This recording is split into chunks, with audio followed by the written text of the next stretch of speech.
Hi friends, നമസ്കാരം. Krishna's story time എല്ലാവർക്കും സ്വാഗതം. വിഷ്ണു പുരാണം കഥ കേൾക്കാം. ഇതുവരെ വായിച്ച ഭാഗങ്ങൾ എല്ലാവരും കേൾക്കുന്നുണ്ടാകുമെന്ന് കരുതട്ടെ. ഇന്നത്തെ ഭാഗത്തിലേക്ക് കടക്കട്ടെ. രണ്ടാം ഭാഗത്തിലെ രണ്ടാം അധ്യായം. ഓം നമോ ഭഗവതേ വാസുദേവായ. ഗുരുദേവ, ഇപ്പോൾ എനിക്ക് സമുദ്രം, ദ്വീപ്, വർഷം, വനം, നദികൾ, ദേവന്മാരുടെ നഗരങ്ങൾ മുതലായവ ഉണ്ടായതും അതിൻ്റെ കാരണങ്ങളും അവയുടെ ആകൃതികളും കേൾക്കാൻ അത്യധികം മോഹം തോന്നുന്നുണ്ട്. അവ ലോകത്തിനുണ്ടാക്കിയ മാറ്റങ്ങളും അറിയാൻ ആഗ്രഹിക്കുന്നു. മൈത്രേയൻ്റെ അപേക്ഷ വന്നു. വത്സ, അവയെക്കുറിച്ച് വർണ്ണിക്കാൻ തുടങ്ങിയാൽ 100 വർഷം കൊണ്ടും അവസാനിക്കുകയില്ല. എങ്കിലും ഒരു ഏകദേശ ജ്ഞാനം നൽകാൻ ശ്രമിക്കാം. ഗുരു ചുരുക്കി വിവരിക്കാൻ തുടങ്ങി. ജംബു, പ്ലക്ഷം, ശാൽമലം, കുശം, ക്രൗഞ്ചം, ശാകം, പുഷ്കരം എന്നിങ്ങനെ 7 ദ്വീപുകളുണ്ടെന്നും അഗ്നീന്ദ്ര രാജാവ് തൻ്റെ ഓരോ പുത്രന്മാർക്കും ഓരോ ദ്വീപ് ഭരിക്കാൻ കൊടുത്തുവെന്നും തെല്ലു മുൻപേ ഞാൻ പറഞ്ഞതോർക്കുമല്ലോ. ദ്വീപുകൾ ഓരോന്നും ഓരോ വൻകരകൾ തന്നെയാണ്. ഓരോ ദ്വീപും ഓരോ സമുദ്രത്താൽ ചുറ്റപ്പെട്ടിരിക്കുന്നു. അവയ്ക്ക് യഥാക്രമം ലവണസമുദ്രം, കരിമ്പുനീർക്കടൽ, മധ്യസാഗരം, നെയ്ക്കടൽ, തൈർക്കടൽ, ക്ഷീരസാഗരം, ശുദ്ധജലക്കടൽ എന്നിങ്ങനെ പേരുകളും നൽകപ്പെട്ടിട്ടുണ്ട്. എല്ലാ ദ്വീപുകൾക്കും നടുവിലാണ് ജംബു ദ്വീപ്. അതിൻ്റെ മധ്യത്തിൽ മേരു എന്ന സ്വർണ്ണ പർവ്വതവും സ്ഥിതി ചെയ്യുന്നു. മേരു പർവ്വതത്തിന് 84,000 യോജന ഉയരവും 32,000 യോജന വിസ്താരവുമുണ്ട്. പർവ്വതത്തിൻ്റെ കീഴറ്റം 16,000 യോജന ഭൂമിക്കടിയിലേക്ക് ഇറങ്ങി നിൽക്കുകയാണ്. ഇതിനെ ഭൂമധ്യത്തിലേക്ക് ഉയർന്ന് വിടർന്ന് നിൽക്കുന്ന താമരപ്പൂവായി കണക്കാക്കാം. ഇതിൻ്റെ തെക്കേ വശത്ത് ഹിമാലയം എന്ന ഹേമകൂട പർവ്വതവും നിഷധപർവ്വവും, മേരുപർവ്വതത്തിൻ്റെ തെക്കേ ഭാഗത്ത് ആദ്യം ഭാരതവർഷവും രണ്ടാമത് കിംപുരുഷനോടും പിന്നെ ഹരിവർഷവുമാണ് നീണ്ടു കിടക്കുന്നത്. വടക്ക് രമ്യകം, ഹിരണ്യകം, ഭാരതവർഷത്തെ പോലെ തന്നെ തോന്നിപ്പിക്കുന്ന ഉത്തരക്കുരു എന്നിവയും 30,000 യോജന വിസ്താരത്തിൽ കിടക്കുന്ന ഒരു മൈതാനം സുമേരുവിൻ്റെ ഉപരിതലത്തിലുണ്ട്. ഈ സുമേരുവിനു മീതെ അന്തരീക്ഷത്തിലാണ് ബ്രഹ്മാവിൻ്റെ മഹാപുരം അല്ലെങ്കിൽ സത്യലോകം. മഹാപുരത്തിന് 14,000 യോജന വിസ്താരം കാണും. അതിൻ്റെ ചുറ്റിനും ദേവനഗരങ്ങൾ. വിഷ്ണു ഭഗവാന്റെ തൃപ്പാദത്തിൽ നിന്ന് ഉത്ഭവിച്ച ഗംഗ ചന്ദ്രമണ്ഡലം മുഴുക്കെ നനച്ചുകൊണ്ട് സ്വർഗത്തിൽ കൂടി ബ്രഹ്മപുരത്തേക്ക് പതിക്കുന്നു. അവിടെ വന്ന് വീണ സീത, അളകനന്ദ, ചക്ഷു, ഭദ്ര എന്നിങ്ങനെ 4 പിരിഞ്ഞ് ഗംഗ 4 ദിക്കിലേക്കും ഒഴുകുന്നുണ്ട്. തെക്കേ ദിക്കിലേക്ക് ഒഴുകുന്ന അളകനന്ദയാവട്ടെ ഭാരതവർഷത്തിൽ വന്നതിന് ശേഷം 7 പിരിഞ്ഞ് കടലിൽ ചെന്ന് ചേരുകയും ചെയ്യുന്നു. വടക്കുവശത്തെ പർവ്വതമാല മറികടന്ന് ഭദ്ര വടക്കേ കുരുവർഷത്തിൽ കൂടി ഒഴുകിയതിനു ശേഷമാണ് കടലിൽ പതിക്കുന്നത്. മാല്യവാൻ പർവ്വതവും ഗന്ധമാദന ഗിരിയുമാകട്ടെ തെക്ക് വടക്ക് നീലപർവ്വതവും നിഷധപർവ്വതവും വരെ നീണ്ടുകിടക്കുന്നു. രണ്ടിനും മധ്യേ മണികർണികയുടെ ആകൃതിയിൽ മേരുപർവ്വതം. മര്യാദാപർവ്വതത്തിന് ചുറ്റും താമരദളങ്ങൾ മാതിരി ഭാരതം, കേതുമാലം, ഭദ്രാശ്വം, കുരു എന്നീ ഭൂപ്രദേശങ്ങൾ. തെക്ക് വടക്ക് നീലവനപ്രദേശം മുതൽ നിഷധപർവ്വതം വരെ വ്യാപിച്ച ജഡരം, ദേവകൂടം മലനിരയെയാണ് അതിർത്തി പർവ്വതം അല്ലെങ്കിൽ മര്യാദാപർവ്വതമെന്ന് വിശേഷിപ്പിച്ചു വരുന്നത്. കിഴക്കു പടിഞ്ഞാറ് കിടക്കുന്നത് ഗന്ധമാദനവും കൈലാസവുമാണ്. അവയ്ക്ക് 50 യോജന വിസ്താരം. കിഴക്കേ വശത്തുള്ളതുപോലെ തന്നെ മേരുവിൻ്റെ പടിഞ്ഞാറേ ഭാഗത്തും നിഷധം, പരിയാത്രം എന്നിങ്ങനെ 2 അതിർത്തി പർവ്വതങ്ങളുണ്ട്. വടക്ക് ത്രിശൃംഗം, ജാരുതി എന്നിങ്ങനെ വേറെ 2 മലകളും. ചുരുക്കി പറഞ്ഞാൽ മേരുവിൻ്റെ 4 വശത്തും ഈ 2 പർവ്വതങ്ങൾ വീതം ചേർന്ന് കാവൽ നിൽക്കുന്നു. അവയ്ക്ക് നടുവിൽ അതിമനോഹരങ്ങളായ ഗുഹകളും ഉപവനങ്ങളും നഗരങ്ങളും വരെ നിർമ്മിക്കപ്പെട്ടിട്ടുണ്ട്. അവിടെ ലക്ഷ്മി, വിഷ്ണു, അഗ്നി, സൂര്യൻ തുടങ്ങിയ ദേവന്മാരുടെ അമ്പലങ്ങളും ആലയങ്ങളും അവിടുത്തെ നയനാതിരാമമായ ഗുഹകളിലും മലമടക്കുകളിലും ഗന്ധർവന്മാർ, യക്ഷന്മാർ, രാക്ഷസന്മാർ, ദാനവന്മാർ തുടങ്ങിയവരെല്ലാം ഉല്ലാസ ജീവിതം നയിക്കുന്നു. ധർമാത്മാവായ പുരുഷന് മാത്രമേ ഇവിടെ താമസിക്കാൻ സാധിക്കുകയുള്ളൂ. പാപം ചെയ്തവർക്കൊന്നും ഇവിടെ പ്രവേശനമില്ല. ഭദ്രാശ്വഭൂപ്രദേശത്തും ഭാരതവർഷത്തിലും ഭഗവാൻ വിഷ്ണു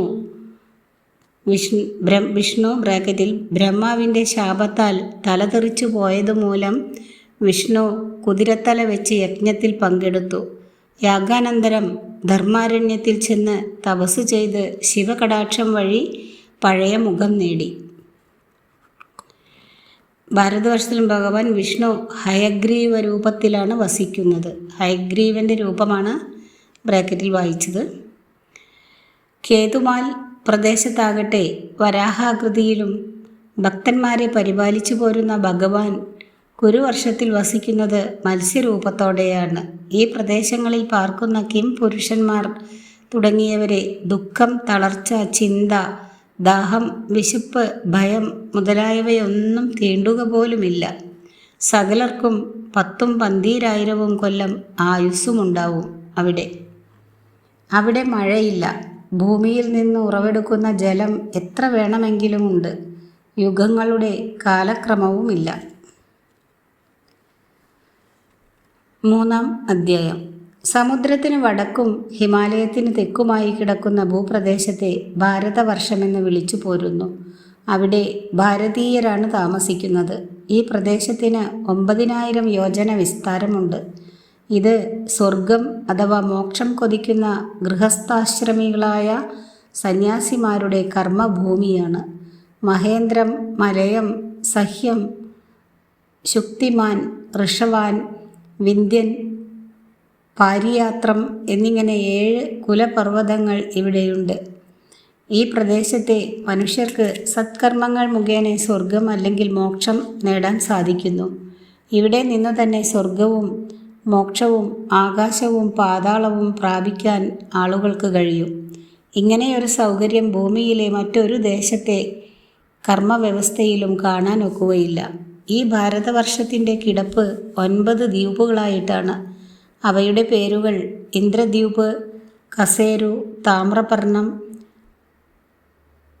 ഗബസ്തിമാൻ, നാഗദ്വീപ്, സൗമ്യം, ഗന്ധർവം, വാരുണം.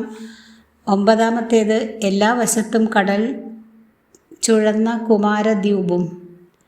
ഈ ദ്വീപിന് തെക്ക് വടക്ക് 1000 യോജന വിസ്താരം കണ്ടേക്കും. ഈ ദ്വീപുകളുടെ കിഴക്കേ അതിർത്തിയിൽ കിരാതന്മാരും പടിഞ്ഞാറേ പ്രദേശത്ത് യവനന്മാരുമാണ് പാർക്കുന്നത്. യാഗകർമ്മം, ആയുധപ്രയോഗം, കച്ചവടം എന്നീ പ്രവർത്തനങ്ങളുടെ അടിസ്ഥാനത്തിൽ ബ്രാഹ്മണരും ക്ഷത്രിയരും വൈശ്യരും ശൂദ്രരുമായി തീർന്ന മനുഷ്യർ ഭാരതവർഷത്തിൻ്റെ മധ്യഭാഗത്ത് താമസിക്കുന്നു. ഈ ദേശത്തെ ശതദ്രു, ചന്ദ്രഭാഗ തുടങ്ങിയ നദികൾ ഹിമാലയത്തിൽ നിന്നും വേദം, സ്മൃതി എന്നിവ പരിയാത്രത്തിൽ നിന്നും നർമ്മദ, സുരമ തുടങ്ങിയ വിന്ധ്യനിൽ നിന്നുമാണ് വരുന്നതും. താപി, പയോഷ്ണി, നിർവിന്ധ്യ നദികൾ ജനിക്കുന്നത് ഋക്ഷഗിരിയിൽ നിന്നും. ഗോദാവരി, ഭീമരതി, കൃഷ്ണ, വേണ്യ മുതലായ മഹാനദികൾ സഹ്യൻ്റെ താഴ്വരയിൽ നിന്ന് ഉത്ഭവിക്കുന്നു. കൃതമാല, താമ്രപർണി മുതലായവ മലയപർവ്വതത്തിൽ നിന്നും ത്രിസാമയും ആര്യകുല്യയും മറ്റു മഹേന്ദ്രത്തിൽ നിന്നും ഒഴുകിയിറങ്ങുന്നു.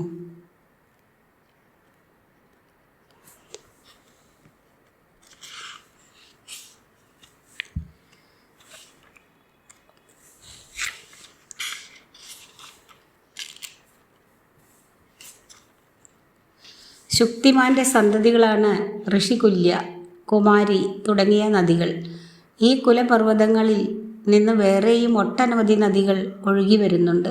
എല്ലാ നദികളും ജഗന്മാതാക്കളും സാഗരഭഗ്നിമാരും പാപനാശിനികളും തന്നെ. ഈ നദികളുടെ തീരങ്ങളിലാണ് കുരു, പാഞ്ചാലം തുടങ്ങിയ രാജ്യങ്ങൾ.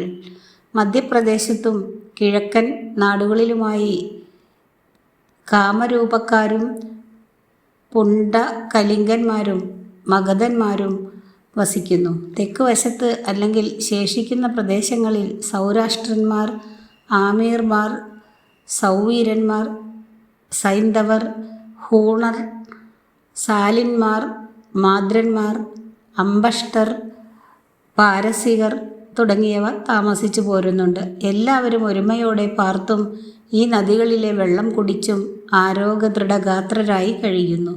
ഇവിടത്തെ കാലഗണന ചതുർയുഗങ്ങളെ അടിസ്ഥാനപ്പെടുത്തിയാണ്. ധാരാളം യജ്ഞങ്ങൾ നടക്കുന്ന ഭാരതവർഷത്തിൽ പരലോകപ്രാപ്തിക്ക് വേണ്ടി മഹർഷിമാർ തപസ് ചെയ്യുന്നു. യജ്ഞപുരുഷനായ ശ്രീനാരായണനെ സദാ പൂജിച്ചും ഭജിച്ചും കഴിയുന്നവരാണ് ഈ ദേശക്കാർ. എന്നാൽ മറ്റ് ദ്വീപുകളിൽ വിഷ്ണുവിനെ ഉപാസിക്കുന്നത് ഈ വിധത്തിലല്ല. ജംബുദ്വീപ് കർമ്മഭൂമിയായതിനാൽ അതിനെ അതീവ ശ്രേഷ്ഠമെന്ന് തന്നെ വിശേഷിപ്പിക്കാം. 1,00,000 യോജന വിസ്താരമുള്ള ഈ വൻകരയ്ക്ക് ചുറ്റും അത്രത്തോളം തന്നെ വിസ്താരം വരുന്ന ലവണസമുദ്രമാണ്. ഇതോടുകൂടി ഇന്നത്തെ ഭാഗം അവസാനിപ്പിക്കുകയാണ്. ഈ അധ്യായവും അവസാനിച്ചു. അടുത്ത ദിവസം 4-ാം അധ്യായം കേൾപ്പിക്കാം. വീഡിയോ ഇഷ്ടമായാൽ എല്ലാവരും ഒന്ന് ലൈക്ക്, ഷെയർ, കമൻറ്റ് എന്നിവ നൽകുക. സബ്സ്ക്രൈബ് ചെയ്യാത്തവർ സബ്സ്ക്രൈബ് കൂടി ചെയ്യുക. Thanks for watching.